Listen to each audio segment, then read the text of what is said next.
The snow descended upon Manhattan like a whispered secret, each flake spiraling through the amber glow of streetlights before settling on the frozen pavement below.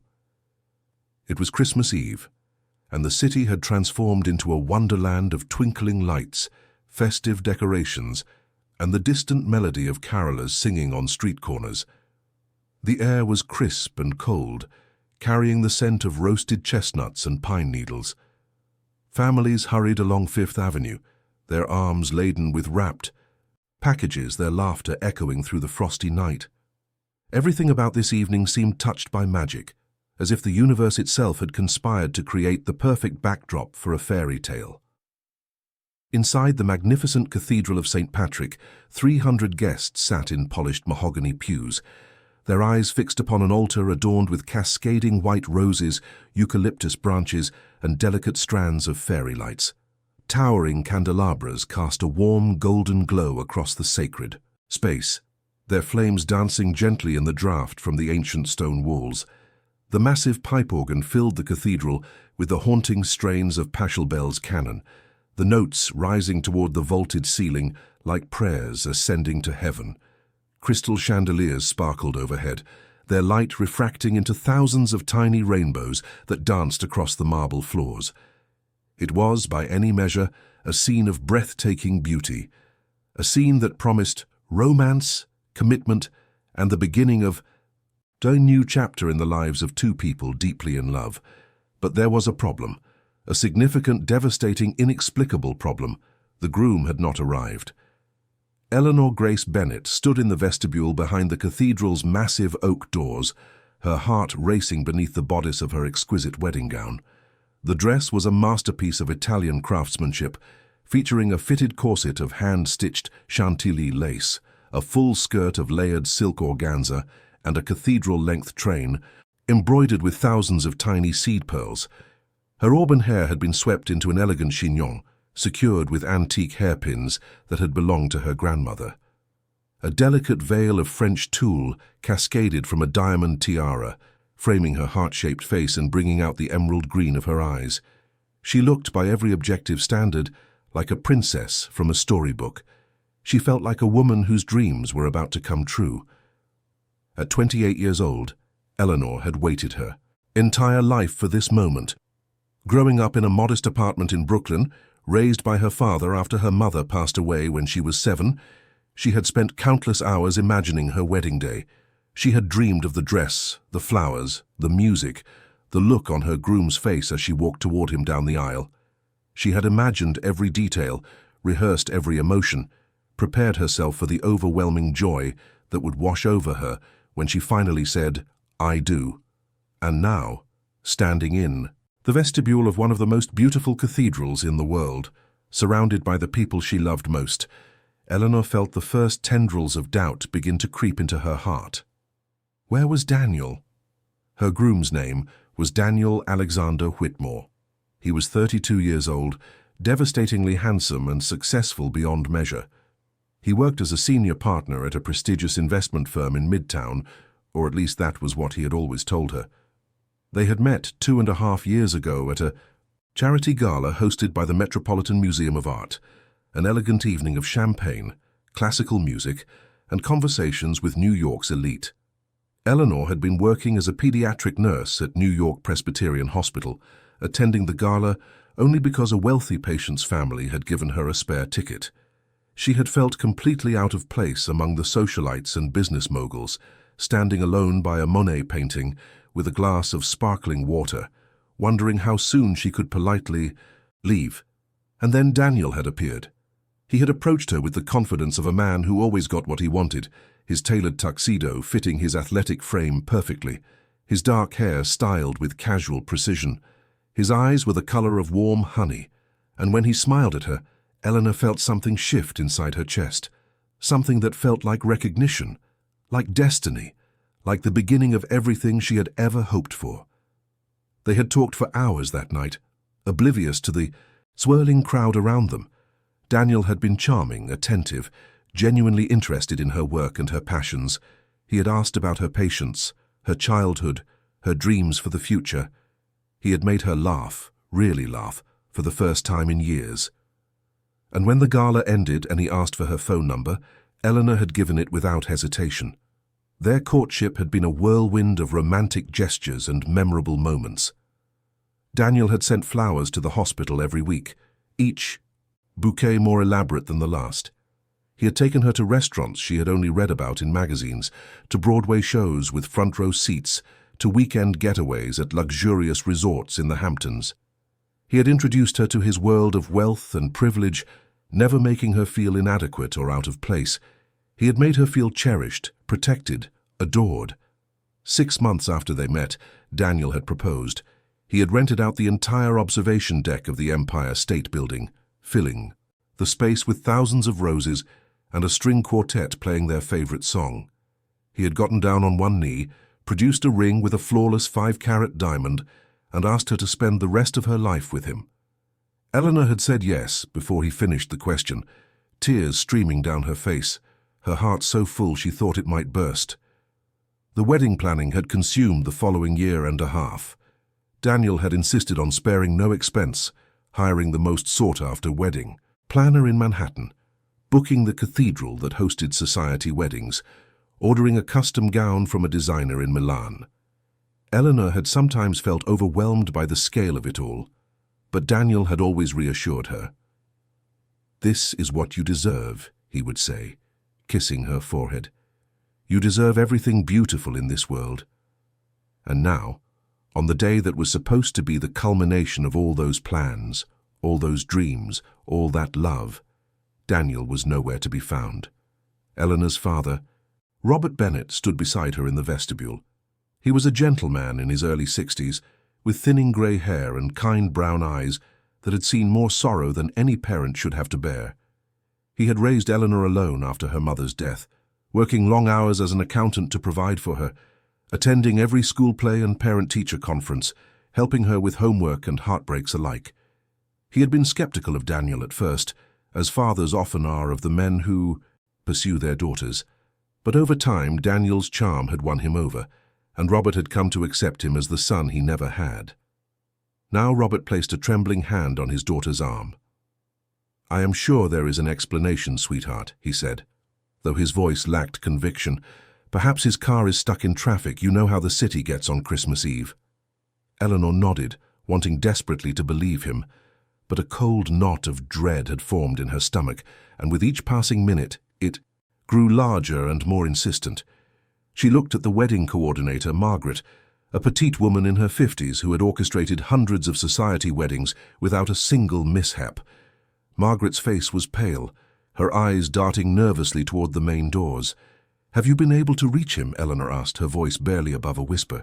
Margaret shook her head. "I have tried his cell phone at least 30 times, Miss Bennett. It goes straight to voicemail. His groomsmen are searching the area, but so far there has been no sign of him." She paused, choosing her next words carefully. "Perhaps we should consider delaying the ceremony, just for a little while longer." Eleanor felt the floor tilt beneath her feet. She reached out, gripping her father's arm for support, her knuckles white against the fabric of his tuxedo sleeve. This could not be happening. This could not be real. She and Daniel had spoken on the phone just that morning, at 9 o'clock, as she was getting her hair done, at the salon. He had told her he loved her. He had told her he could not wait to see her walk down the aisle. He had called her his forever, his destiny, his home. How could he just disappear? 30 minutes passed. The guests grew restless, their murmurs of concern growing louder, their glances toward the vestibule more frequent. The string quartet played on, cycling through their repertoire for the 3rd time, the music taking on an almost desperate quality. Eleanor's bridesmaids clustered around her, offering words of comfort and reassurance, but their eyes betrayed their own confusion and fear. 1 hour passed. The wedding coordinator finally emerged from behind the altar, her expression grim. She approached Eleanor slowly, as if delivering news of a death.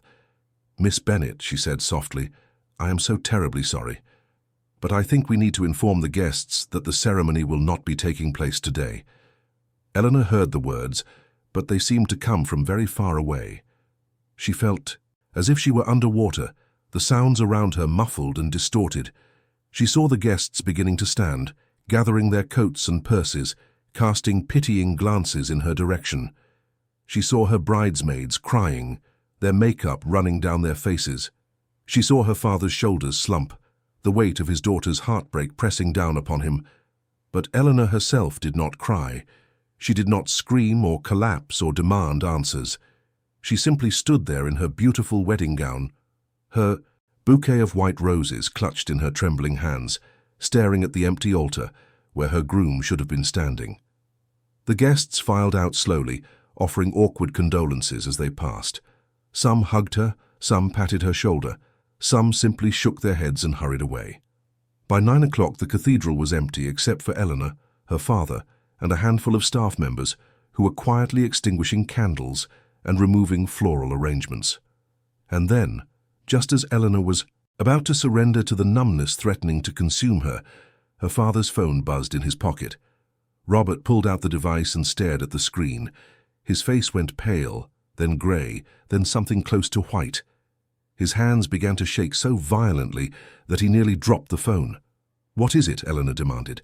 "Dad, what is wrong?" Robert looked at her, and in his eyes she saw something she had never seen before. Fear. Pure, undiluted, paralyzing fear. He handed her the phone without a word.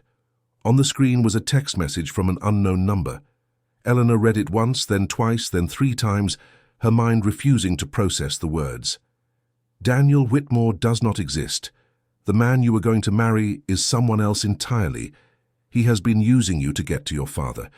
If you want to understand what is really happening, come to 47 West 57th Street tonight at midnight. Come alone. Your life depends on it." Eleanor stared at the message, her heart pounding in her ears.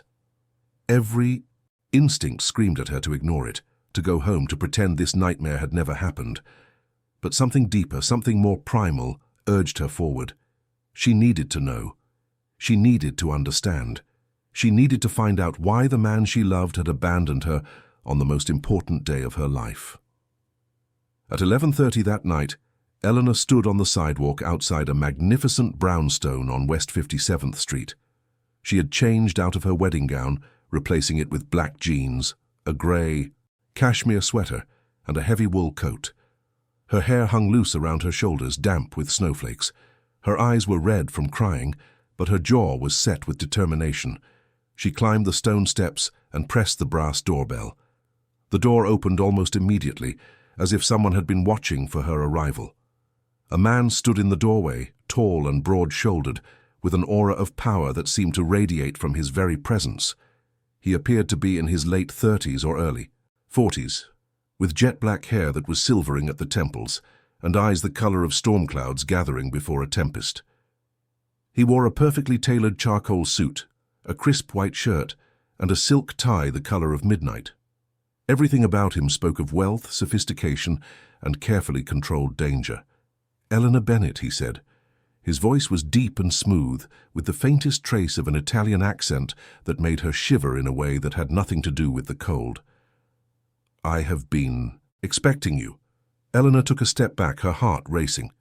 "Who are you?" she demanded. "How do you know my name? And where is Daniel?" The man regarded her for a long moment, his grey eyes studying her with an intensity that made her feel exposed, vulnerable, seen in a way she had never been seen before. Then he stepped aside, gesturing for her to enter. "Please," he said, "come inside. It is cold, and there is much you need to understand. I promise you, Miss Bennett, I mean you no harm.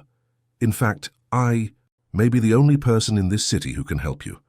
Against every instinct, against every warning bell screaming in her mind, Eleanor stepped through the doorway and into the unknown. The interior of the brownstone was stunning, decorated in shades of charcoal, cream, and burnished gold. A crystal chandelier hung from the soaring ceiling, casting prisms of light across the marble floor. A fire crackled in an ornate fireplace, its warmth reaching out to embrace her. The walls were lined with oil paintings, classical sculptures, leather-bound books. Everything spoke of old money, refined taste, and quiet power. The man led her into a sitting room, and gestured for her to take a seat on a velvet sofa. He settled into an armchair across from her, crossing his legs with the casual elegance of a man completely at ease in his own domain. "My name is Marcus Valenti," he said, "and the man you knew as Daniel Whitmore was never who he claimed to be. He was a professional infiltrator, a con artist of the highest order, sent to seduce you and use you as a pawn in a game you never knew you were playing." Eleanor felt her blood turn to ice. "What are you talking about?" she whispered. "Daniel and I were together for over 2 years. We lived together. We planned a life together. How can any of that be a lie?" Marcus leaned forward, his grey eyes holding hers. "Because everything about Daniel Whitmore was manufactured," he said. "His name, his background, his job, his affection for you. All of it was carefully constructed to gain your trust and, through you, to reach your father." "My father?" Eleanor shook her head in confusion. "My father is a retired accountant. He spends his days playing chess in the park and watching old movies. He has nothing to do with anything. Your father," Marcus said slowly, "was once the chief financial officer of one of the most powerful crime families on the East Coast. He left that life 30 years ago, took a new identity, and started over. But the people he betrayed never forgot, and now they have come for him. Through you."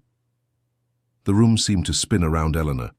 She gripped the arm of the sofa, struggling to process what she was hearing. This had to be a mistake, a cruel joke, a nightmare from which she would soon wake. But Marcus was still talking, his voice calm and measured as he explained how Daniel had been sent by the Caruso crime family to infiltrate her life, how he had spent 2 years gathering information about her father's past, how the wedding had been the final phase of an elaborate scheme to force her father out of hiding, and how, when Daniel learned that his cover was about to be exposed, he had fled, leaving Eleanor alone at the altar. "Why are you telling me this?" Eleanor demanded when he finished. "Who are you? What is your connection to all of this?" Marcus was silent for a long moment. When he spoke again, his voice carried the weight of a man who had seen too much, lost too much, lived too long in the shadows. "I am the head of the Valenti family," he said, "one of the oldest and most influential organizations in New York, and I am the one who discovered Daniel's true identity. I am the one who exposed his mission, and I am the one who can protect you from what is coming." Eleanor stared at him, her mind reeling. "You are telling me that you are a crime boss, and you expect me to trust you?" "I am telling you that I am a man who believes in honor," Marcus replied, "and what was done to you was dishonorable. You were used as an innocent pawn in a war you knew nothing about. I intend to set things right." Outside, the clock on a distant church tower struck midnight. It was officially Christmas Day, and Eleanor Bennett's life would never be the same. Check if you are already subscribed to this channel. If you love stories filled with unexpected twists that keep you completely captivated until the very last moment, then you have found your home. Subscribe now and become part of a community that believes in the transformative power of storytelling. The days following Christmas passed in a disorienting blur for Eleanor. She did not return to the apartment she had shared with Daniel. She did not answer the hundreds of calls and text messages from concerned friends and family members. She did not watch the news reports that speculated about the society wedding that had ended in scandal. Instead, she remained at Marcus Valenti's brownstone, hidden away from the world, trying desperately to make sense of the chaos that had consumed her existence. Marcus had given her a suite of rooms on the 3rd floor, a luxurious space with soaring ceilings, floor-to-ceiling windows overlooking Central Park, and furnishings that belonged in a museum rather than a private residence. The bedroom featured a 4-poster bed draped in silk, the sitting room contained priceless antiques and first-edition books, and the private bathroom was appointed with Italian marble and fixtures of burnished gold. Fresh flowers appeared every morning, along with trays of gourmet food prepared by Marcus's personal chef. It was, by any measure, a gilded cage of extraordinary beauty. But Eleanor was not thinking about the luxury surrounding her. She was thinking about her father. Robert Bennett had disappeared. Within hours of Daniel's vanishing act, he had packed a single suitcase and left the Brooklyn apartment where he had lived for 3 decades. He had not answered his phone. He had not responded to emails. He had simply vanished, leaving behind only a handwritten note that Eleanor had found when she finally went to check on him. The note was brief and cryptic, written in her father's familiar cramped handwriting on a piece of lined paper torn from a yellow legal pad. "My darling Eleanor," it read, "I am so terribly sorry. There are things about my past that I should have told you long ago, but I wanted to protect you. I wanted to give you a normal life, free from the shadows that have haunted me for so many years. Now those shadows have found me, and the only way I can keep you safe is to lead them away from you. Do not try to find me. Do not trust anyone. And whatever you do, do not return to our apartment. I love you more than you will ever know. Be strong, my darling girl. Be brave, and know that everything I have ever done has been for you. Your loving father."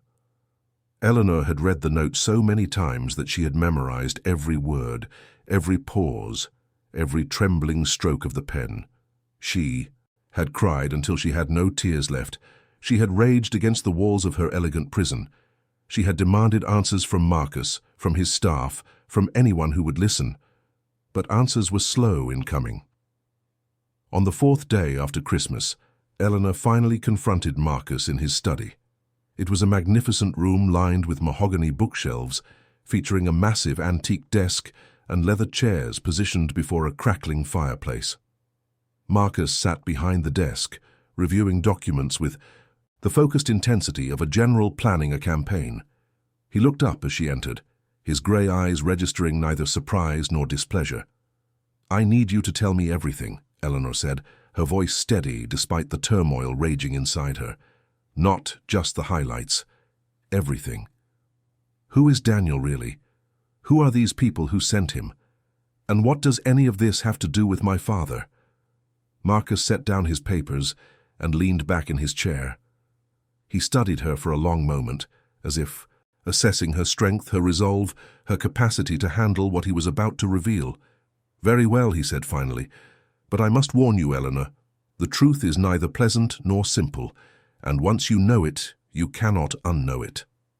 "I do not care," she replied, settling into the chair across from him.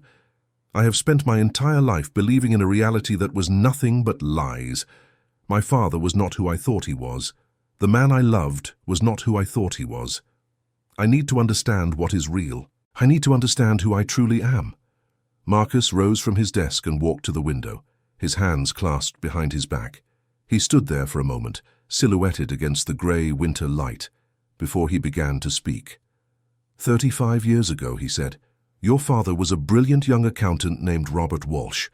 He graduated top of his class from Columbia Business School and was immediately recruited by one of the most prestigious accounting firms in New York. But the firm had a secret client, a very powerful, very dangerous client, the Caruso crime family." Eleanor listened in stunned silence as Marcus described her father's gradual descent into the criminal underworld. Robert had started by reviewing routine financial documents, unaware of their true origin. But over time he had been drawn deeper into the organization, his skills making him invaluable to the Caruso empire. Within 5 years, he had become their chief financial officer, responsible for laundering billions of dollars through a complex network of shell companies, offshore accounts, and legitimate business fronts. "Your father was exceptionally good at what he did," Marcus continued. "Perhaps too good. He had access to every secret, every transaction, every hidden account. He knew where the bodies were buried, both literally and figuratively, and when he finally understood the true nature of the organization he was serving, the violence and human suffering that financed the wealth he was managing, he made a decision that would change the course of his life forever. He went to the authorities," Eleanor whispered, the pieces finally clicking into place. "He became a witness." Marcus nodded. He spent 2 years secretly gathering evidence while pretending to remain loyal to the family. He documented every illegal transaction, every bribe, every act of corruption. And when he had enough to bring down the entire organization, he went to the FBI. His testimony led to the conviction of the Don and his 3 sons, as well as dozens of their associates. "And then he disappeared," Eleanor said. "He entered the witness protection program," Marcus confirmed.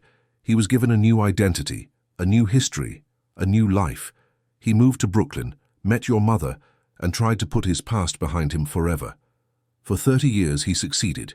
He became Robert Bennett, retired accountant, devoted father, unremarkable citizen. No one suspected that he was once the financial mastermind of one of the most powerful crime families on the East Coast. Eleanor's mind was racing, trying to reconcile the father she knew, the gentle man who made her pancakes on Sunday mornings and helped her with her homework, with the figure Marcus was describing. It seemed impossible. It seemed like a story about someone else entirely. But if he was in witness protection, she said, how did the Caruso family find him? Marcus turned to face her, his expression grave. 5 years ago, the old Don died in prison.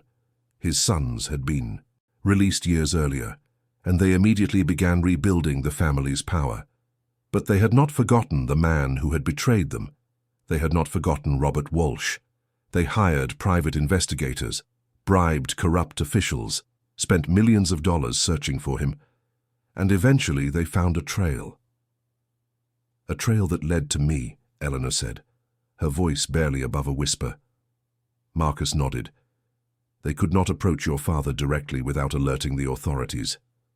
So they devised a different strategy. They sent Daniel, one of their most skilled operatives, to infiltrate your life.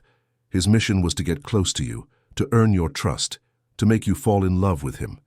And then, once you were completely under his control, they would use you as leverage to force your father to surrender himself.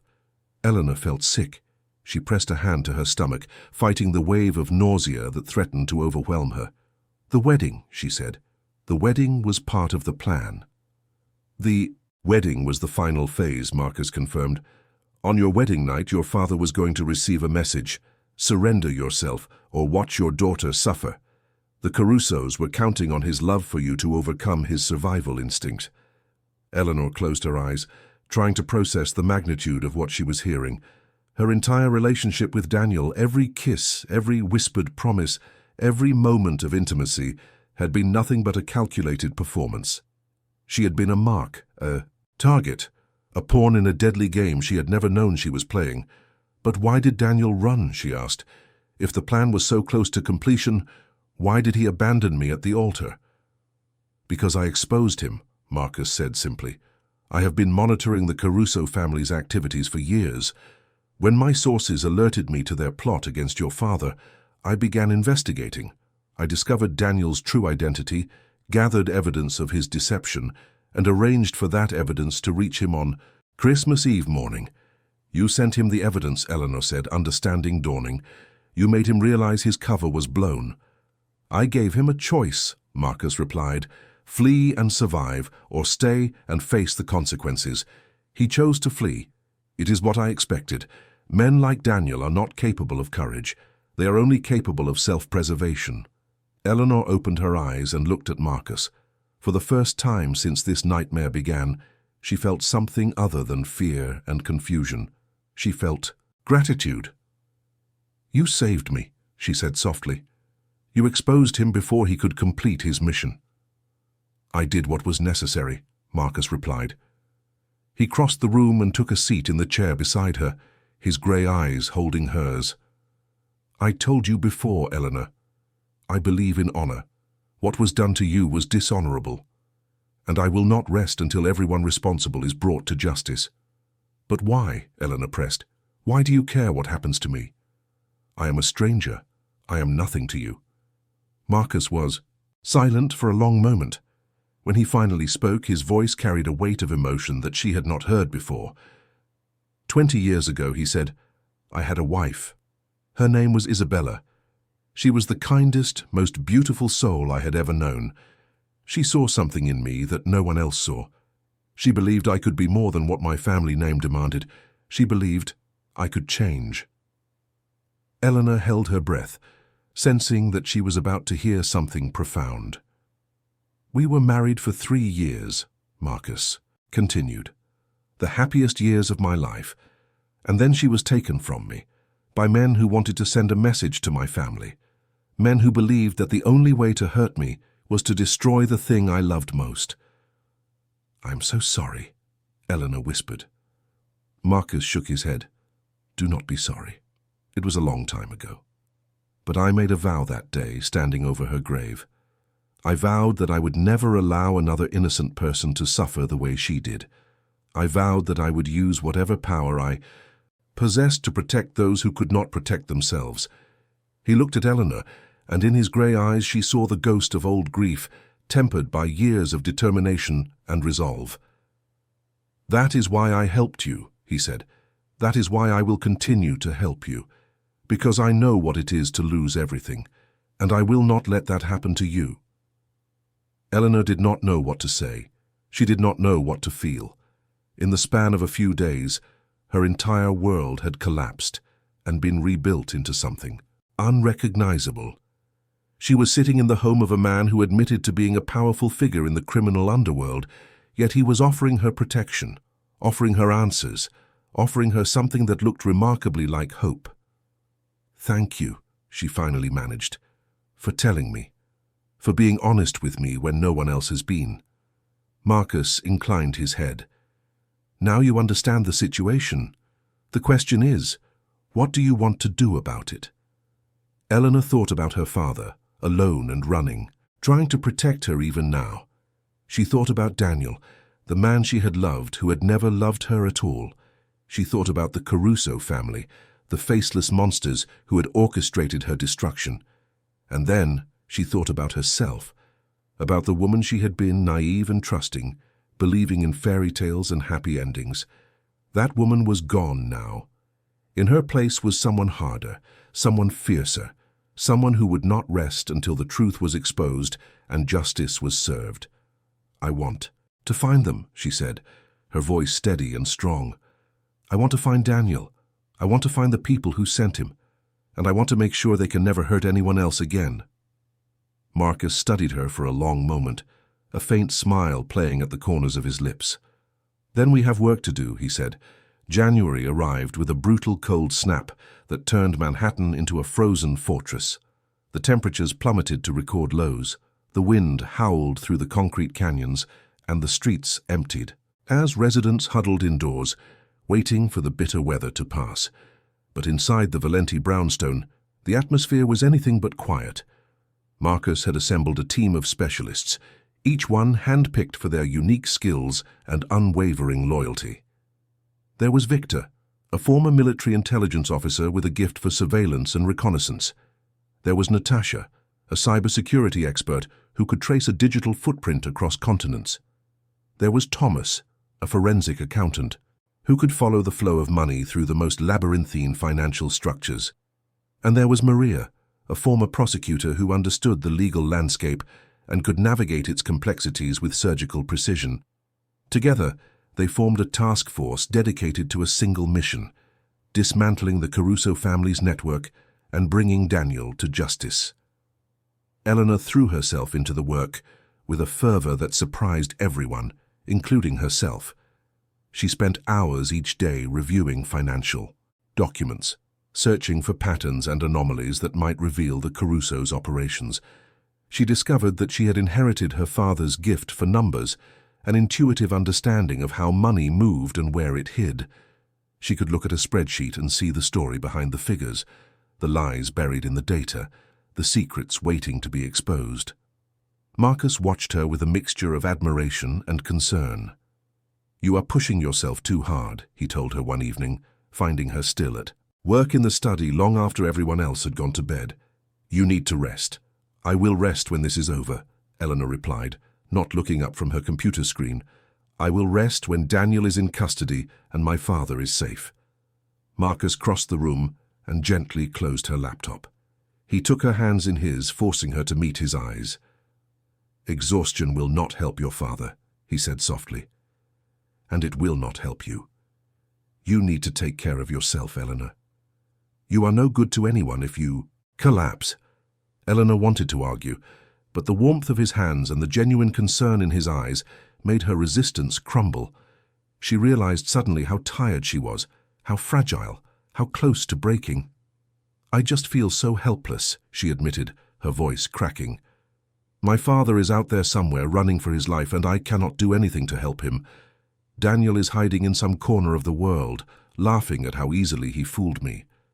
And I am stuck here, surrounded by luxury, while everyone I love is in danger. Marcus squeezed her hands. You are not helpless, he said firmly. You are one of the most capable people I have ever met. In just a few weeks, you have learned more about financial forensics than most people learn in years. You have identified patterns in the Caruso finances that my team missed. You are making a difference, Eleanor. You just cannot see it yet. Eleanor looked at him, really looked at him, for the first time since Christmas Eve. She saw the strength in his jaw, the intelligence in his grey eyes, the quiet power that radiated from his every movement. She saw a man who had suffered, who had lost, who had rebuilt himself from the ashes of tragedy. And she saw something else, something she had not expected. She saw someone who understood her. Why do you do this? She asked suddenly. Why do you spend your time and resources helping people like me? What do you get out of it? Marcus released her hands and walked to the window, gazing out at the frozen city. Below. I told you about Isabella, he said quietly, about the vow I made after she died. But there is more to the story. He was silent for a long moment, gathering his thoughts. When Isabella was taken from me, he continued, I had a choice. I could let my grief consume me, let it turn me into a monster seeking vengeance at any cost. Or I could channel it into something meaningful, something that would honor her memory and give her death some purpose.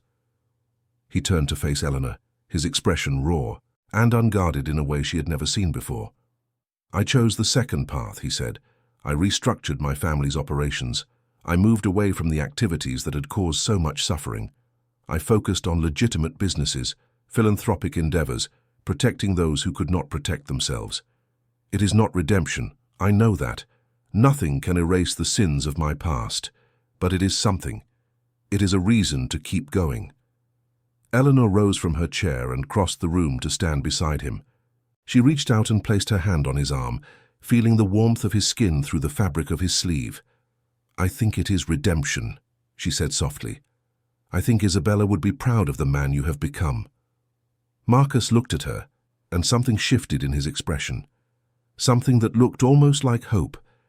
They stood there together in silence, watching the snow fall over the sleeping city, two wounded souls finding unexpected comfort in each other's presence.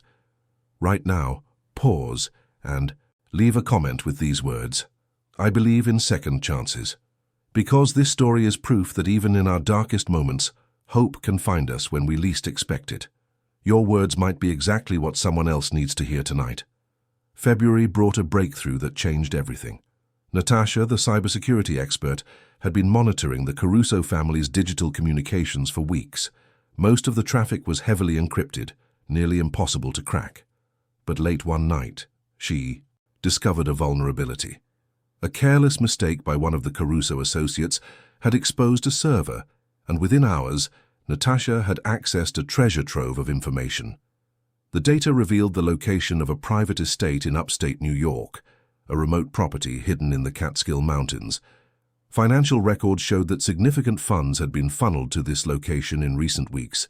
Security footage, captured from a hacked camera system, showed a familiar face moving through the hallways. Daniel. Marcus assembled his team for an emergency briefing. The estate is heavily fortified, he explained, pointing to a satellite map displayed on a large screen. Perimeter fencing, motion sensors, armed guards on 24-hour patrol. We will need to approach with extreme caution. Eleanor sat at the edge of the room, her heart pounding. After weeks of searching, they had finally found him. The man who had betrayed her. The man who had pretended to love her while plotting to destroy her family. I want to come, she said. Every head in the room turned to look at her. Marcus's expression was unreadable. That is not possible, he said flatly. This operation is dangerous. You are not trained for this kind of work. I do not care, Eleanor replied, rising to her feet. Daniel targeted me. He pretended to love me for 2 years. He was going to use me to hurt my father. I deserve to look him in the eye and demand answers. Marcus studied her for a long moment. The room was silent, tension crackling in the air. Very well, he finally said, but you stay in the vehicle until the compound is secure. You do not engage with anyone, and you follow my orders without question. Is that understood? Understood, Eleanor said. The operation was planned for the following night. Eleanor spent the intervening hours in a state of heightened anxiety, unable to eat, unable to sleep, unable to think about anything except the confrontation that awaited her. She imagined what she would say to Daniel. She imagined his face when he saw her. She imagined 100 different scenarios, each one more satisfying than the last. But beneath the anger and the anticipation, there was also fear. Fear of what she might learn. Fear of what Daniel might reveal about her father, about herself, about the life she thought she had known. At midnight, the convoy departed. 3 black SUVs moved silently through the darkness, their headlights cutting through the falling snow. Eleanor sat in the back of the lead vehicle, dressed in black tactical clothing that Marcus had provided, her heart hammering against her ribs. Marcus sat beside her, calm and focused. "Are you ready?" he asked, glancing at her. "No," she admitted, "but I am going anyway." A ghost of a smile crossed his face. "That is courage," he said, "not the absence of fear, the decision to act despite it." The convoy reached the edge of the Caruso property shortly before 2 in the morning. The estate loomed ahead, a massive structure, of stone and timber, its windows glowing with soft light against the darkness of the surrounding forest. Guards patrolled the perimeter, their breath forming clouds in the frigid air. Marcus gave the signal, and his team melted into the shadows. Eleanor watched from the vehicle, her fingers gripping the door handle as the operation unfolded with military precision. Within minutes, the guards had been neutralized. The security systems had been disabled. The way was clear. The radio crackled to life. "Compound is secure," came Victor's voice. "Primary target has been acquired. Bring her in." Eleanor's breath caught in her throat. She opened the door and stepped out into the frozen night. The snow crunched beneath her boots as she walked toward the estate, flanked by 2 of Marcus's men, her heart pounding so loudly she could hear it in her ears. They led her through the grand entrance, past unconscious guards and disabled security cameras, into a magnificent living room that could have been featured in an architectural magazine. Crystal chandeliers sparkled overhead, priceless artwork adorned the walls, and there in the center of the room, tied to an antique chair, was Daniel. He looked different than she remembered. His handsome face was thinner, paler, marked by dark circles and several days of stubble. His designer clothes were rumpled and stained. His honey-colored eyes, which had once gazed at her with such apparent adoration, now held nothing but fear. "Eleanor," he said, his voice hoarse, "I can explain." She walked toward him slowly, her footsteps echoing in the silent room. She stopped directly in front of him, looking down at the man she had once loved, the man she had trusted with her heart and her future. "Explain what?" she asked, her voice cold and controlled. "Explain how you lied to me for 2 years. Explain how you made me believe you loved me while you were plotting to destroy my family. Explain how you left me standing at the altar on Christmas Eve. Humiliated in front of everyone I know?" Daniel swallowed hard. "It was not personal," he said. "I was following orders. I did not have a choice." "Everyone has a choice," Eleanor replied. "You just made yours." She turned away from him, unable to look at his face any longer. Marcus was standing near the doorway, watching with an expression that was both proud and protective. "We have what we need," he said. "My contacts in the federal government are very interested in what Daniel knows about the Caruso organization. He will cooperate, and in exchange for his testimony, he will spend the next 20 years in a very secure facility." Eleanor nodded. The confrontation she had imagined, the cathartic explosion of rage and pain, had not materialized. Instead, there was only a cold, quiet satisfaction. Daniel would face justice.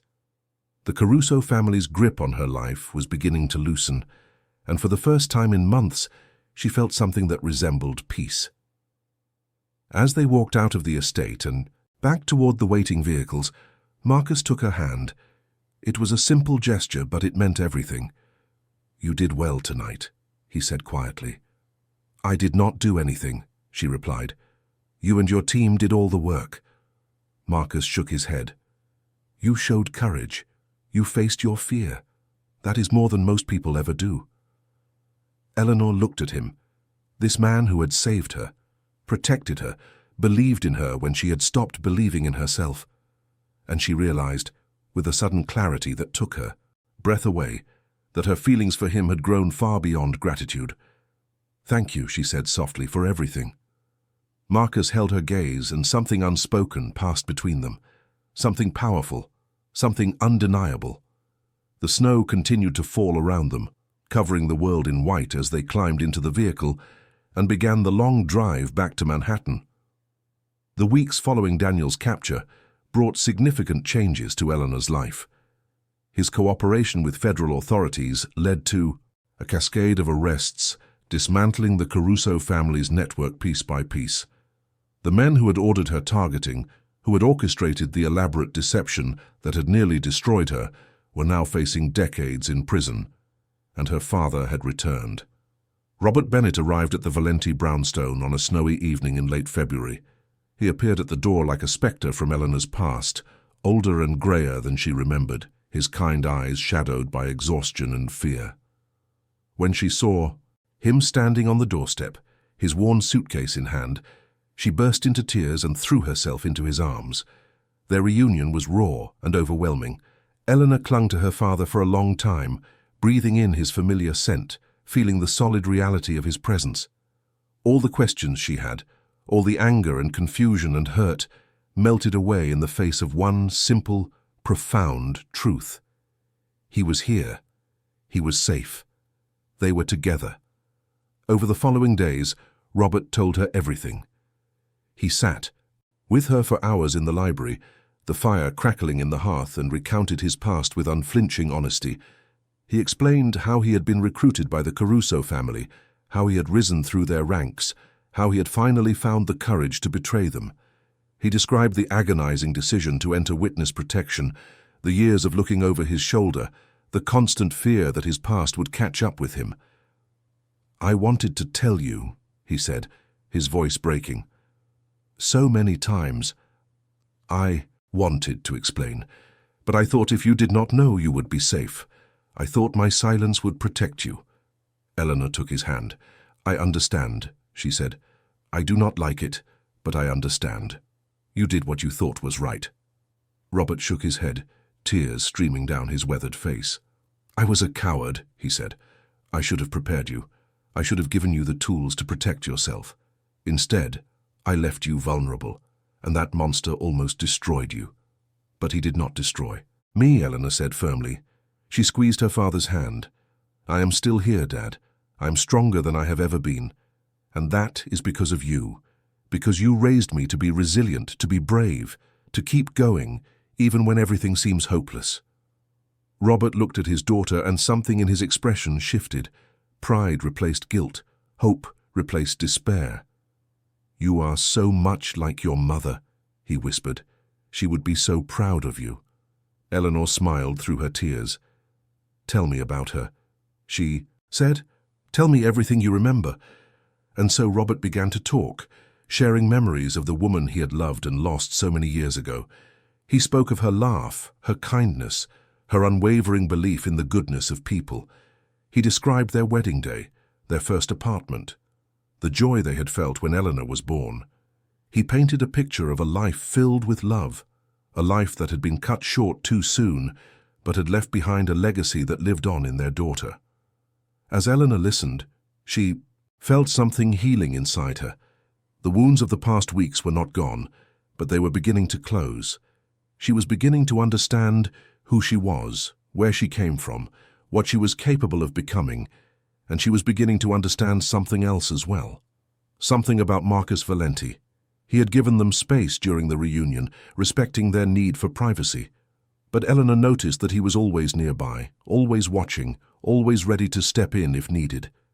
He checked on her, every morning and evening. He made sure her father had everything he required. He treated their family with a kindness and consideration that seemed at odds with his reputation. One evening, after her father had gone to bed, Eleanor found Marcus alone in the study. He was standing by the window gazing out at the city lights, lost in thought. "You have been avoiding me," she said. Marcus turned to face her. "I have been giving you time with your father. You have much to discuss." "That is not what I mean." Eleanor crossed the room, stopping a few feet away from him. "Ever since we returned from the Catskills, you have been distant. You barely look at me. You leave the room whenever I enter. What is going on?" Marcus was silent for a long moment. When he finally spoke, his voice was strained with emotion. "You are an extraordinary woman, Eleanor. Brave, intelligent, resilient. You have endured more in the past 2 months than most people experience in a lifetime, and you have emerged stronger than ever. Then why are you pushing me away?" He turned to face her fully, and she saw something in his expression that made her heart skip. Raw longing, barely contained. "Because I am not a good man," he said. "I have done things, Eleanor. Terrible things. Things that would make you look at me differently. Things that I am not proud of. You deserve someone better. Someone who can give you a normal life." Eleanor shook her head. She closed the distance between them, stopping just inches from where he stood. "I spent 2 years with a man who seemed perfect," she said quietly. "A man who said all the right things and made all the right gestures, and he was a lie from beginning to end." She reached up and placed her hand against his chest, feeling his heart beating beneath her palm. "You are flawed. You have made mistakes. But you are real. You are honest. And that is all I have ever wanted." Marcus looked at her, his grey eyes searching her face as if looking for permission, for certainty, for hope. "Eleanor," he breathed. "Stop talking," she whispered, "and for once, just let yourself feel." She rose onto her toes and pressed her lips to his. For a moment he was frozen, caught between resistance and surrender. And then something broke inside him, and he pulled her close, kissing her with a desperation that matched her own. They stood there in the firelight, holding each other as if afraid to let go, 2 wounded souls finding unexpected salvation in each other's arms. The city glittered beyond the windows. The world continued to turn, but in that moment nothing existed except the 2 of them. It was not a fairy tale. It was not a perfect love story. It was something better. It was real. Spring arrived in Manhattan with an explosion of color and warmth. The snow melted. The trees burst into bloom. The parks filled with families and lovers enjoying the sunshine. It was as if the city itself was celebrating a new beginning, a fresh start after the long, brutal winter.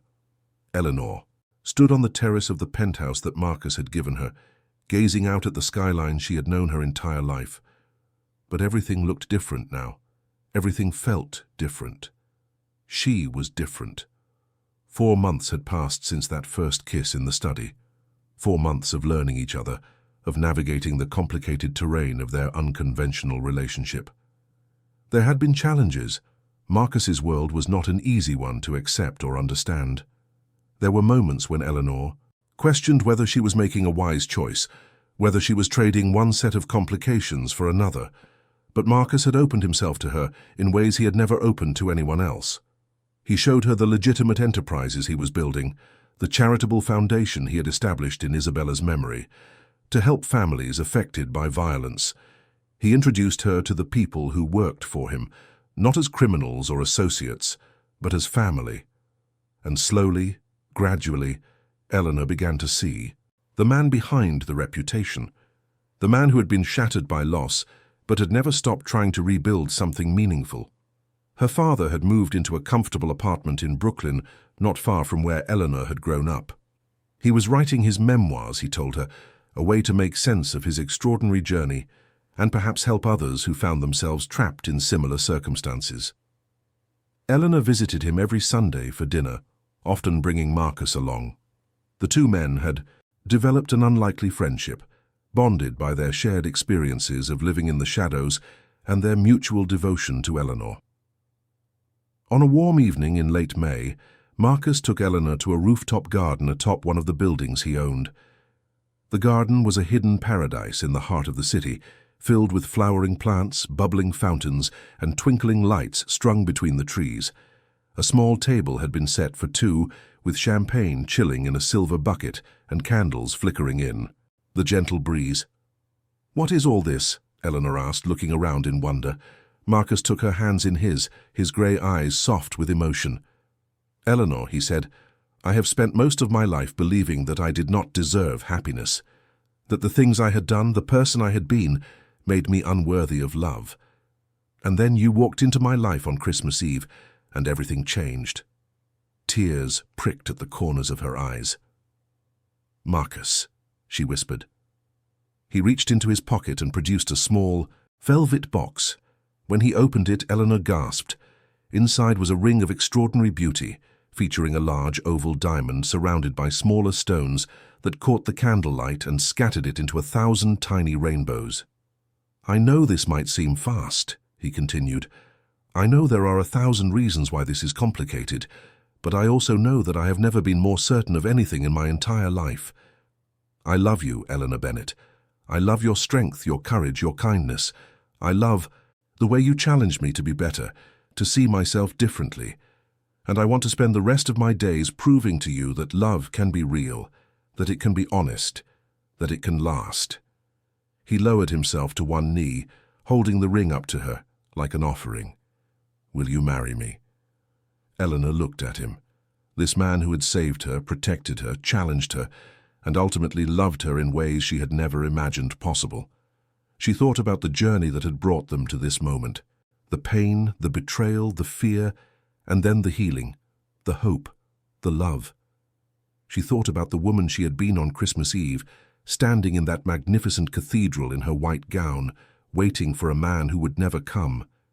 She had been so lost then, so naive, so certain that her fairy tale had ended before it could truly begin. But it had not ended. It had just taken a different path than she had expected. "Yes," she said, her voice trembling with joy. "Yes, I will marry you." Marcus slipped the ring onto her finger and rose to his feet, pulling her into his arms. They held each other as the sun set over Manhattan, painting the sky in shades of gold and rose and purple. The city stretched out below them, a tapestry of lights beginning to twinkle in the gathering dusk. They were married in late June, in a small ceremony at a vineyard in the Hudson Valley. Eleanor's father walked her down the aisle, tears streaming down his face, but his smile radiant with joy. Marcus's closest associates stood as witnesses. There were no 300 guests, no grand cathedral, no elaborate spectacle. Just two people who had found each other against impossible odds, promising to love and protect each other for the rest of their lives. And as Eleanor looked into her husband's eyes and spoke her vows, she knew with absolute certainty that this was real. This was forever. This was the life she had always been meant to live. The woman who had been left at the altar on Christmas Eve had not just survived, she had been transformed. She had taken the broken pieces of her existence and reassembled them into something stronger, something more beautiful, something more authentically her own. She had learned that sometimes the greatest loves emerge from the darkest places, that sometimes the person you least expect becomes the one you cannot imagine living without, and that sometimes being left at the altar is not the end of the story. It is just the beginning. Epilogue. A year. Later, on a warm Christmas Eve, Eleanor stood in the living room of the home she shared with Marcus, watching the snow fall gently outside the windows. The house was decorated for the holidays, with a towering tree in the corner, garlands draped across the mantel, and the warm scent of cinnamon and pine filling the air. Her father sat by the fire, reading aloud from his newly published memoir to a small gathering of friends and family. Marcus stood beside her, his arm wrapped around her waist, his hand resting gently on the curve of her stomach, where their first child was growing. Eleanor leaned into her husband's embrace, feeling the steady rhythm of his heartbeat against her back.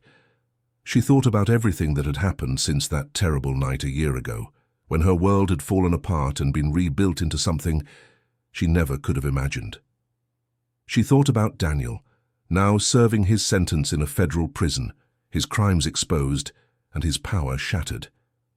She thought about the Caruso family, dismantled and scattered, no longer a threat to anyone she loved.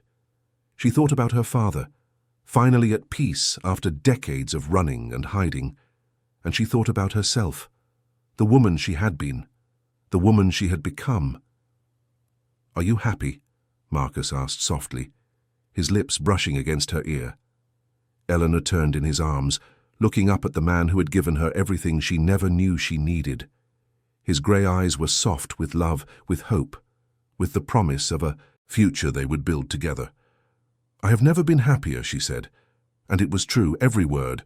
Outside, the snow continued to fall, blanketing the world in white. Inside, the fire crackled warmly, casting dancing shadows across the walls. And Eleanor Bennett Valenti, the woman who had been left at the altar on Christmas Eve, understood at last what it meant to be home. Some stories end in tragedy, some end in triumph, and some, like this one, end in transformation. If you have watched until the end, leave a comment saying "I watched until the end," so I can get to know you and discover who truly appreciates the stories shared on this channel. If this story touched your heart, show your support by hitting that like button. If you know someone who needs to believe in love again, share this story with them right now. And if you are not already part of this family, subscribe to this channel and turn on notifications so you never miss another journey like this one. Thank you for being here. Thank you for watching. Thank you for believing in the power of stories to heal, to inspire, and to transform. Until we meet again in the next story, take care of yourselves and each other. And remember, no matter how dark the night may seem, dawn is always coming.